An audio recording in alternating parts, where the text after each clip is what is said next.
Hey, what's up everybody? Tired Narc Hunter here again. It's actually been more like a month since my last post. Not really surprised. I've been slacking again. But the good news is I have completed 1,000 trips. Yay!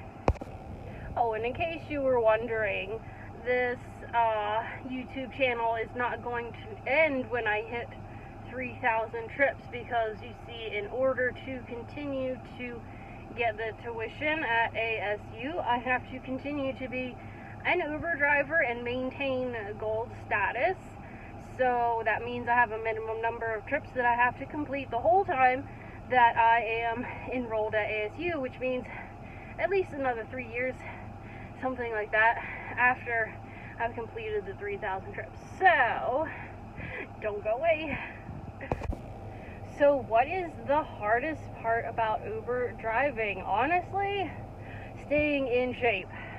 Like, seriously, your job is to sit on your behind all day long, and that means that there's going to be a sin tax, and that is, you've got to pay up some of your free time in order to get your daily exercise in. So I highly recommend, getting up a little bit earlier in the morning to go out, go for a run, a walk, or something before you Uber all day, because you're going to be too tired by the end of the day, that's for sure. Driving is its own kind of stressful, so I definitely prefer to get out first thing in the morning when it's nice and cool, like it is this morning. Go out on the trail for a nice jog. The sun is out, it's beautiful today, but yeah. Surprising, but yeah, that is one of the hardest things about having a sit-down job. Obviously, one of the perks of being an Uber driver is you get to listen to music all day. The question then becomes, what music do you listen to? At first, I was listening to this local radio channel. It was like #1 hits. It's a lot of recent releases that, would appeal to the younger people in Morgantown with all the students and everything. So I thought that might be a good choice.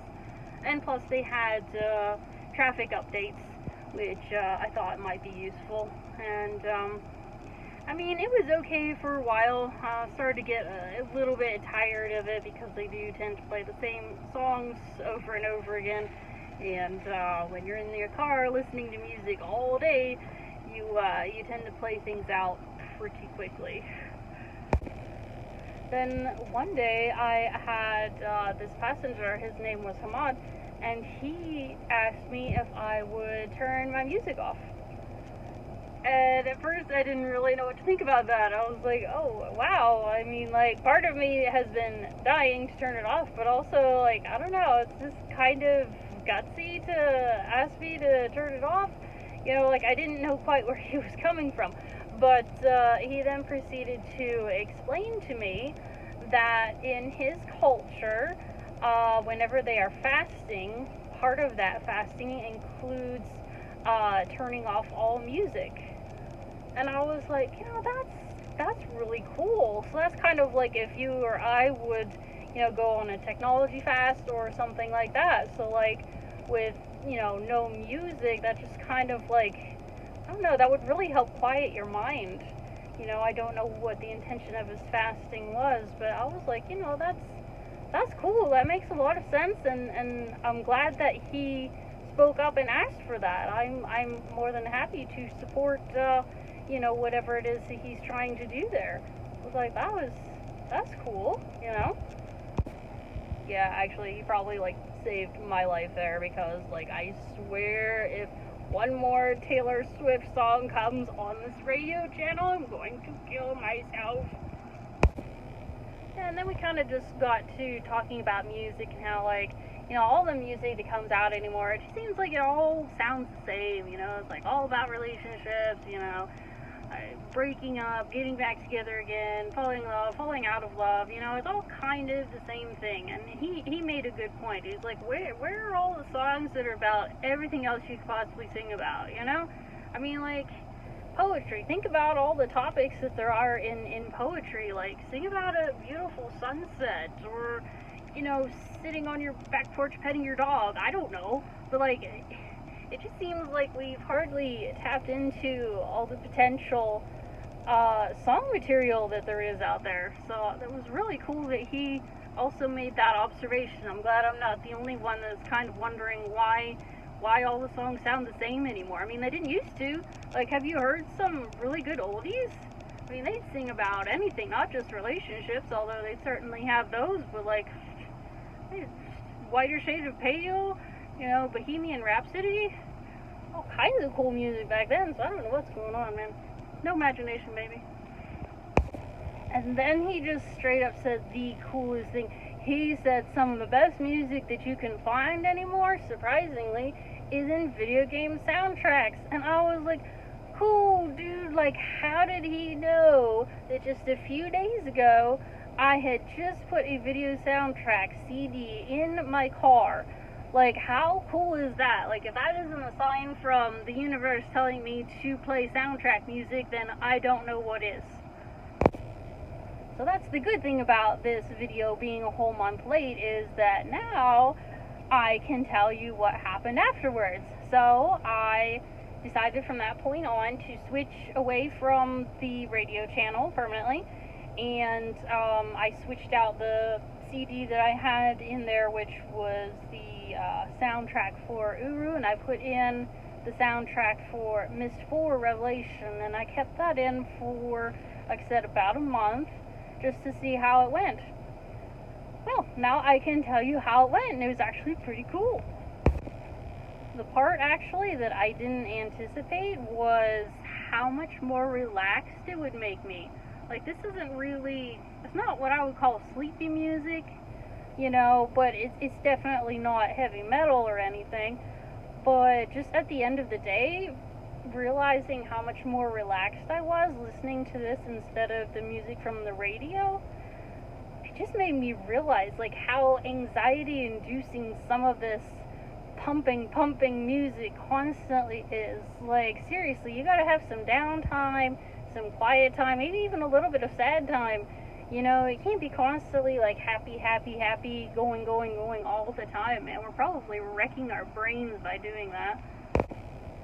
And the next cool thing was I actually got several compliments on it. I mean, how cool is that? So, like, people actually liked it. I was super surprised. Wasted a whole lot of time worrying, like, oh my gosh, people are just going to hate my really weird music, you know, they're not going to know where it came from, and shouldn't have wasted any time worrying.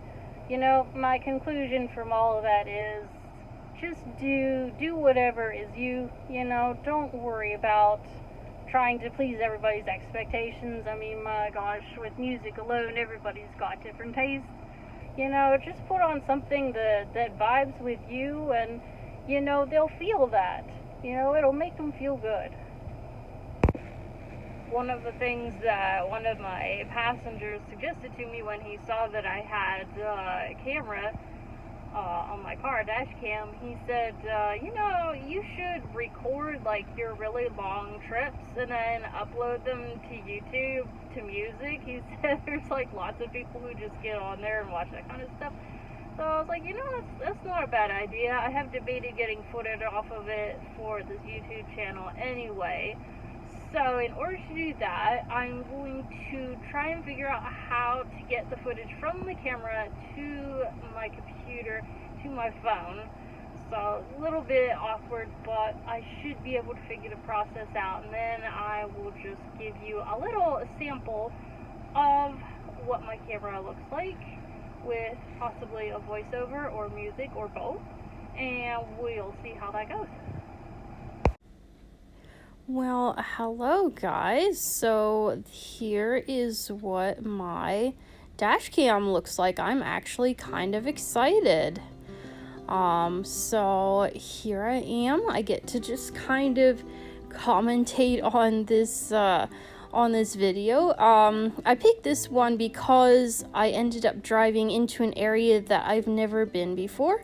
Obviously there are a lot of very beautiful areas in Morgantown, right over here to the right is the Mon River, for instance.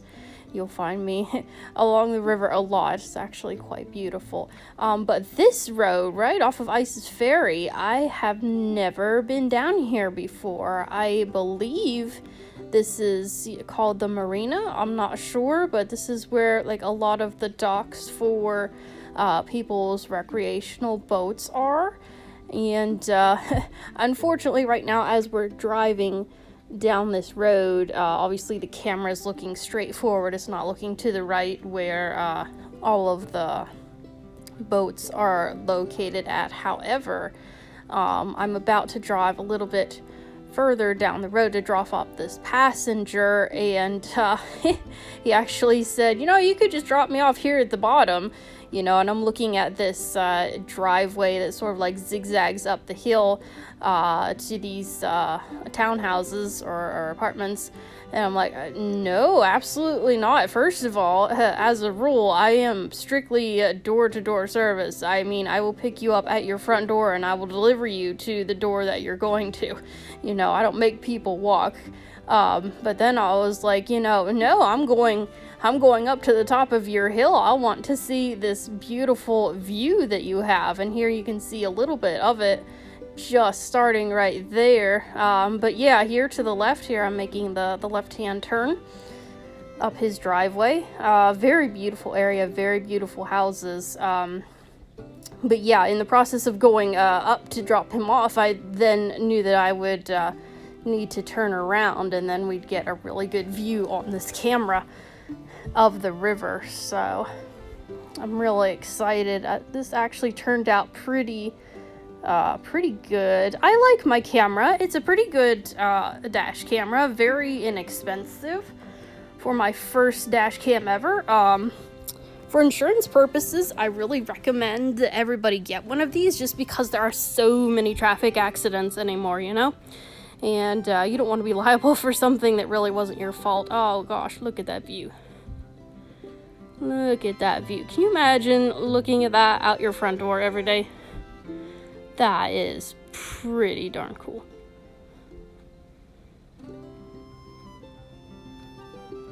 And we go around the corner here. Oh yeah, now you can see how many boats are down there. Didn't see anybody on the river that day. I don't know why, it was lovely weather. But yeah, now you're getting that $1 million view. Oh yeah, very nice. So yeah, like I was saying, I do like this camera very much. Well, the only drawback I would say is the fact that it's very forward-facing camera. I would actually rather it had more of a wide angle to it, you know, just to get more from the peripheral vision. I actually have a fisheye lens. I use it for my phone as part of my lens kit, and I tried adding it on top of this camera, which it's obviously not designed for. Sad to say, it didn't work. For some reason, it just made everything blurry, which is really annoying because it gave you a really nice fisheye view, which I actually liked a lot better. I think that's better for dash cameras to have a wider view. But anyway, I think that this video footage turned out really good. I hope you guys enjoyed this little tour of a small part of Morgantown, West Virginia, and doing the voiceover has been cool. I think I'll go ahead and try and add some music here. So, funny story. One time I picked up this man and his daughter, right? And at the time, I just happened to be wearing a gaiter, but like wearing it as a headband. And he looked at me and he was like, "Are you like one of those like?" And he's fishing for words. He's like, "You're like one of those like not Amish people, but like." And I was like, "Are you talking about Mennonite?" He's like, yeah. Like, are you one of those? Well, obviously I'm not Amish, you know, because I'm driving a car, okay? No, I'm not Mennonite either, you know, even though they are the ones that are allowed to use technology. Literally, I wear this gaiter because this is my lazy hair day. It's like, so whenever I wash my hair and I don't want to do anything with it afterwards, like style it, I just throw on this gaiter and I don't have to, you know, dry it, braid it, or do anything with it. So, you dear sweet man, you know, he's thinking I'm some type of ethnicity, you know, and here it's just my lazy hair day going on. So, you know, I don't mind being mistaken for, you know, ethnicity. That's fine. That's cool. I just thought that was really funny. Alright, guys, so that's our second episode. This is a wrap. Don't forget to like, comment, and subscribe. And hopefully I will see you next week. I've got some more exciting ideas lined up. I just have to get them put together and posted. So, hope to see you soon. Peace out.